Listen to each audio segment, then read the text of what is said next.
What's up guys, TCG here, welcome back to YuGiOh Deck of the Day, and today we're taking a look at a deck that just got much needed reprints for it to be a budget deck, and I'm talking about Crystal Beasts. Legendary Duelist Season 1 gave us really good reprints. A lot of those cards for various decks had unreasonable prices that didn't really have a purpose for having a price. They weren't anything like super meta, so I think now that these cards are cheap, anyone can afford them. A lot of those who love this deck and any of the other decks can have them for very cheap, and I'm going to show you how this deck is supposed to be played. Keep in mind though that I am using a card that hasn't been released in the TCG yet, but I think it's extremely important for the deck in order to be functioned in the most efficient way possible. So I am going to include in this deck. You can probably change the build a little bit, but it's really important. You can see that the deck really needs this card in order to be able to be playable. So yeah, I will explain how it works. We can just wait for it. You can test it either with proxies or you can test it online if you want. You won't be able to use this at a tournament, not just yet, but keep in mind that this card is probably going to be released sometime soon, so it's going to be the huge boost that this deck needs.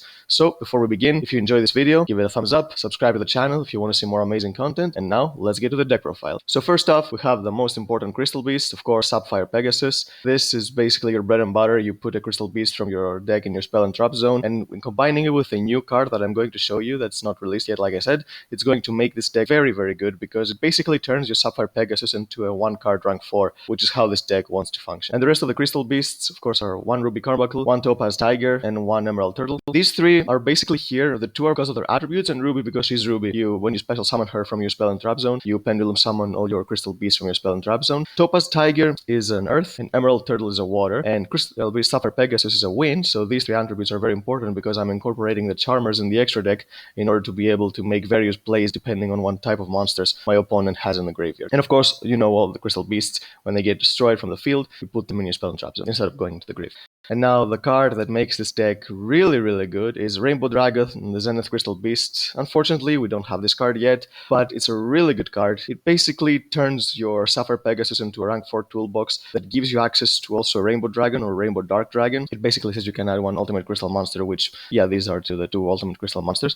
So when it's in a spell and trap zone, you can banish it, special summon level 4 lower Crystal Beast from your deck. It has its effects negated, and then you can add the Rainbow Dark or Rainbow Dragon from your deck. Also, when a Crystal Beast battles, you can special summon it from your hand, which is a 3k beater. So if you already have it in your hand, then you can have an extra body on the field to attack. And the effect that adds the Rainbow Dark Dragon or the Rainbow Dragon is also very relevant, and I'm running 2 Rainbow Dark Dragon for it. And it's not something I summon. It's very difficult to summon. Even if you run the original Rainbow Dragon, you would have to run cards like the rest of the Crystal Beasts that are not very good, some spells and traps to help get to them very fast, just to get a 4k beater on the field, which is not very optimal. The reason I run 2 Rainbow Dark Dragon is because it's a searchable Allure of Darkness target. You always want to have access to it, so you can keep drawing through your deck. You never summon this, but it's just a card that helps you run Allure of Darkness without needing to have a lot of targets in the deck to make sure that it's always consistent, because you can turn anything that goes to your Sapphire Pegasus to a searchable Allure target. And the last monster from the Crystal Monster is 3 Crystal Master, just because it gives you more starters, because the deck can break, so I just wanted to minimize the amount of inconsistencies that this deck faces. You can just tribute this to add a Ultimate Crystal Monster or any Crystal Beast or any Crystal Spell and Trap. Usually you will go for something like a Crystal Bond, so this is why it's really good. And also, if you have this along with the Sapphire Pegasus, so if you already have a starter, it's not a bad card, because when you put it in your scale, your Crystal Beasts, your opponent cannot target them with card effects. So if you have a Sapphire Pegasus and this, you can put this in the scale, then summon Sapphire Pegasus, and your opponent won't be able to use Veiler or Imperm on that Sapphire Pegasus, so it can have a lot more chances of resolving. So it's a really good card, even if you have it with a starter, so it's not like a brick if you already have the starter once you see this card, even though you're trying to make it more consistent by running it. I play a lot of hand drops just because this deck, like I said, is a one card engine. You can do a lot of things with just one card, so when you play decks that can use a little amount of resources to have a lot of amount of plays, you can just play a lot of hand drops to make sure they're more resilient. So I play 3 Ash Blossom, the most generic hand drop, 3 Effect Veiler, and 3 Infinite Impermanence. I think these 3 are the most generics. Now with Ruminor Wall, maybe you can consider Ghost Ogre if you find that your locals, that there are a lot of players using this engine with the Numerous Gates and Zexal, then maybe Ghost Ogre is a really good card. If you see that there are a lot of combo decks in your meta, then you can main deck Nibiru. It all depends. The hand drops in everyone's deck should not be the same in everyone's decks, just because I'm showing you these because they're the most generics, and even if you don't know what you're going to face, then these are the most generic ones you can have in your deck. But if you know what your opponents are going to be playing, then you can adapt your deck accordingly. Now let's move on to the spells. 3 Crystal Bond. Finally, this card got a reprint. It had like a $20 price, which was unreasonable. This card did not need to have that much of a price. Now it's very affordable, and it's a really good card because it adds your Crystal Beast Beast from your deck, and then you place a Crystal Beast with a different name from your deck in your spell and trap zone. So you get your Pegasus, you put your Rainbow Dragon Zenith Crystal Beast in your spell and trap zone, so you can just have your plays whenever you need. And to make that even more consistent, you play 3 Rainbow Bridge, which adds a crystal spell and trap from your deck to your hand, and it's not a once per turn card, so you can use all the copies you have in your hand. So if you already have the Searcher, you can use this to add your Crystal Conclave, so you can have Disruption. If you don't have anything, you can just get your Crystal Bond and get your plays going. So this card is really, really good for this deck, and it makes the deck a lot more consistent. And now I play some One-Offs. These cards are not the best cards in the deck, but just because they're searchable with your Rainbow Bridge, you kind of need to have them, just have the option. So we play 1 Crystal Promise, which special summons a Crystal Beast from your spell and trap zone. Play 1 Crystal Blessing, which puts 2 Crystal Beasts in your graveyard in your spell and trap zone, which needs basically recover because you don't play a lot of Crystal Beasts. You play a total of 9 if you include the Rainbow Dragon Zenith Crystal Beast, which is a Crystal Beast because it says so, it's in its name. So this is why it's too good. It's got both a Rainbow Dragon and a Crystal Beast, so you can get access to it with various ways. So you just put them back from your grave in your spell and trap zone so you can do more plays, and 1 Crystal Beacon to special summon 1 Crystal Beast from your deck if you have 2 or more Crystal Beasts in your spell and trap zone so you can get more access. So with these cards, you can summon your Ruby, you can get back all your monsters, you can special summon them from your spell and trap zone, and have a lot of Link and Exceed plays. So this is why these 3 cards are really good for this deck. And now for the generic spells, play 3 Allure of Darkness. Like I said, because of the Rainbow Dragon Zenith Crystal Beast, you can always search your Rainbow Dark Dragon, so Allure is never dead. If you don't have a play, you have 5 targets because Crystal Monster is also dark. So it's not like it's the worst card. Even if you don't have anything, you can kind of risk it, because if you don't have anything, you're going to lose anyway, so you might as well. So it's not like the worst card, even if you don't have the play to get to your Rainbow Dark Dragon. 1 Upset Goblin, because I wanted to have as much draw power as possible to get to my plays anytime I can, so I can see the plays more often. 1 Double or Nothing, because of the rank 4 toolbox. Having an extra win condition in the deck is not that bad, to be honest, even if it means playing 1 more brick, because you can just one-shot your opponent with your Utopia. And the trap, I play the only trap, if you excluding permanence, because it's a hand trap. It's 3 Crystal Conclave, which is a really good card. It's a searchable disruption because you can basically bounce a Crystal Beast card you control and 1 card on the field. So you not only recycle your Pegasus to use it again, but you also disrupt your opponent.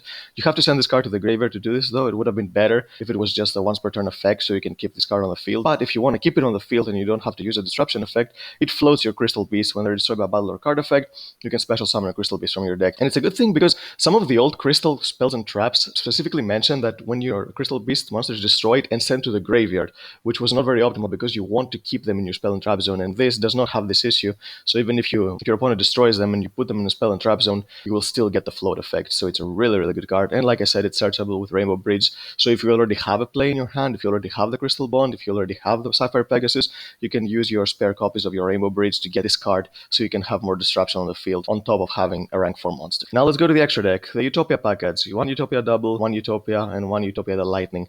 I like including Utopia the Lightning whenever I play this engine, just because it's a card that is going to get targeted a lot. Utopia Double is rarely going to resolve if your opponent doesn't have pretty much anything. So if they have like an Ash or a Veiler in their hand and they know you're playing it, if you catch them by surprise, they might waste the negate somewhere else. But if your opponent knows what they're doing and they know that you're playing this engine, they're going to keep 1 disruption for your Utopia Double. And when that happens, I like having this Utopia the Lightning to just slap on top of Utopia Double, so you can make some use of it, because Utopia Double has 0 attack points, so if it gets hit by any disruption, it's not doing anything. But if you slap Utopia the Lightning on top, then you can have a 5k beater that can attack and your opponent won't be able to use anything during a damage step. So I think if you have space in your extra deck and you want to play the Utopia engine, I highly recommend running Utopia the Lightning as well, just for an insurance strategy in case your opponent disrupts it. The rest of the rank 4s are pretty standard. Lightning Chidori, because Pegasus is a win monster, so you can make use of this broken rank 4 monster on top of everything else. 1 Abyss Dweller to shut down some decks. 1 Tornado Dragon when you're playing against Subterrors, Altergeists, anything that uses a lot of back row. 1 Baguska, because there are some decks that cannot deal with Baguska very easily. Decks like Salamangreat, they have to kind of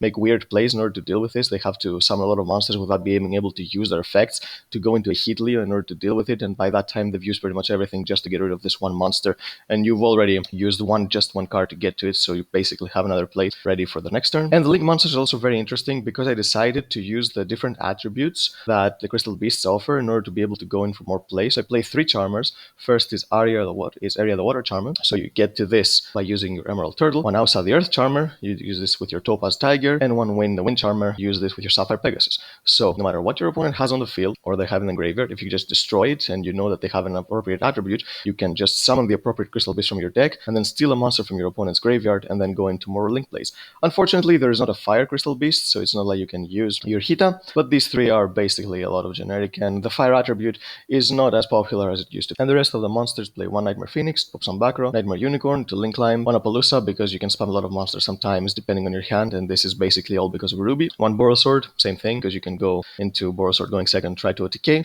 and one Zoroboros. I just have this mainly because if I'm able to steal Link 2 monster with the Charmers, and I'm not able to summon Borosword because it needs 3 or more monsters, so I can just summon Zoroboros, which needs 2 or more effect monsters, in order to have a good monster on the field that can also be a disruption and that can also be a big attacker. So yep, that's the deck, guys. There are also some other options you can include if you have the budget. So because you can go into the rank 4 engine, I would recommend, if you have access to Access Code Talker and Needle Fiber, that you run a Galan Granite with an Adamancipator Researcher. You can just summon your Granite, search your Researcher, and then go into Needle Fiber. Needle Fiber will let you the Veiler, and then you go Selene, then you go Access Code and basically play. But I didn't include this in the deck profile just because it's something that a lot of people don't have access to. And I said in the beginning of the video that this deck is finally budget, so I didn't want to make it unbudget by just including more expensive cards that are not Crystal Beasts right now. So if you have them, you can play them. It will boost the deck a lot. But if you don't have them, that's totally fine. The deck is still really good without them. It's just an extra bonus you can have if you want to get to the ceiling of the deck a little bit higher. But yep, this is a really good deck, guys. If you're a fan of GX, if you're a fan of Crystal Beasts, get the cards now because they might go up in price again once Legendary Duelist Season 1 expires and it's no longer available. Get the cards you can now, wait for the Zenith Crystal Beast, and once it's out, you can have a really good deck that you can enjoy playing at your locals and even at regional levels. So yeah, once again, if you enjoyed this video, give it a thumbs up, subscribe to the channel because we have a lot more amazing deck profiles coming, hit the notification bell so you don't miss a single video, and we'll see you next time.